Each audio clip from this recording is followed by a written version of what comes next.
Fisherman Alex started his day at his usual fishing spot. As he cast his net, he noticed something floating in the water. At first, he couldn't make out what it was, but as he approached, he realized he was in serious danger. With no time to waste, he called the police, struggling to explain the bizarre situation, his words sounding absurd. "You've got to be quick. Time is running out," he shouted. The police recognized the urgency and rushed to the scene. When they arrived, both the officers and Alex were stunned by what they saw. In all of his years of fishing, Alex had never encountered anything as alarming. The police, equally shocked, made the necessary arrests and thanked Alex for preventing an even greater disaster. Despite the recognition, Alex couldn't shake the haunting image of what he had witnessed that day. What was that object in the water, and why was it so shocking that it required an urgent police response? Alex was a proud fisherman who had purchased his own boat a few years back to gain independence. The early days had been tough, but his perseverance paid off, allowing him to support his family well. His success was largely due to a prime fishing spot he had discovered. However, this once perfect location would soon take on a dark meaning. Every Friday morning, before dawn, he set out to reach his spot on time. The water was calm and inviting as he arrived. He cast his nets, unaware of the ominous object lurking behind him. His first catch was promising, filling his net completely, but his joy was short-lived. A blinding reflection from the water caught his attention. Looking up, he spotted a large object in the distance. Despite the urgency of the moment, he dismissed it and continued casting his nets, a decision he would later regret. Alex's fishing tactic was to move his boat a few dozen feet every few hours to find new schools of fish. Therefore, he knew he was getting closer and closer to the object.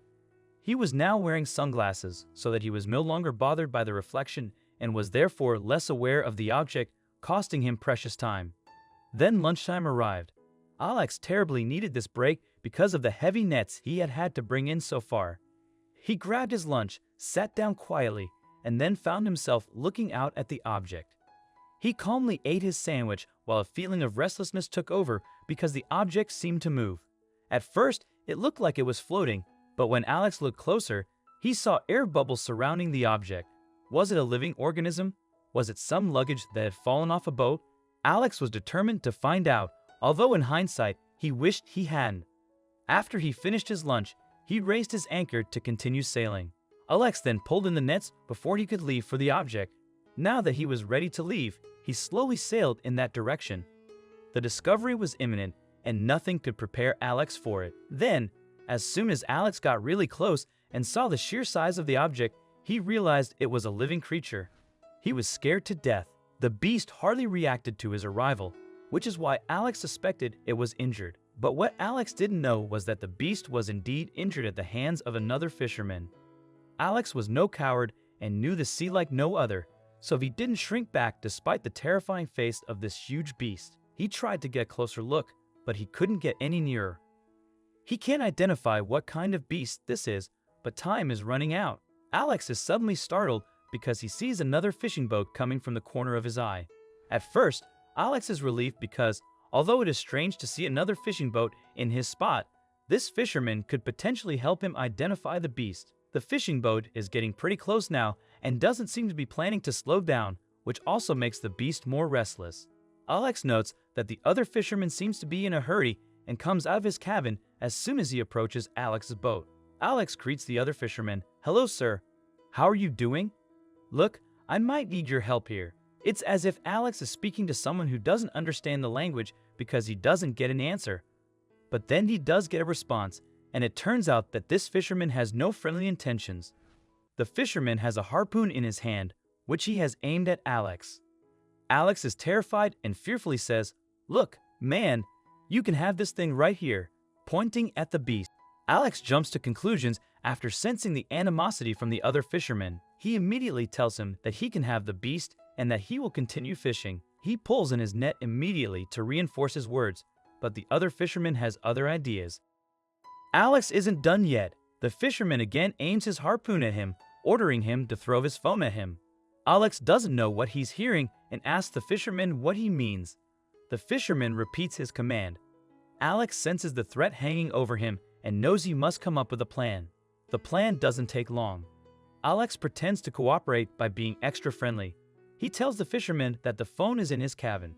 The fisherman responds triumphantly and orders him to pick up the phone. What the fisherman fails to realize is that Alex has never anchored his boat, so Alex immediately sails away. After disappearing from the fisherman's sight to get his phone, although his boat can't reach very high speeds, he has bought himself a lot of time to get away from the fisherman. Alex realizes that he cannot solve all of this alone and immediately calls the Coast Guard and the police. After making the call, Alex glanced around, growing increasingly anxious. The fisherman hadn't followed him, clearly intent on pursuing the wounded beast. It became evident to Alex that this man harbored malicious intentions not just toward him, but also toward the injured animal. The animal lover in him took charge.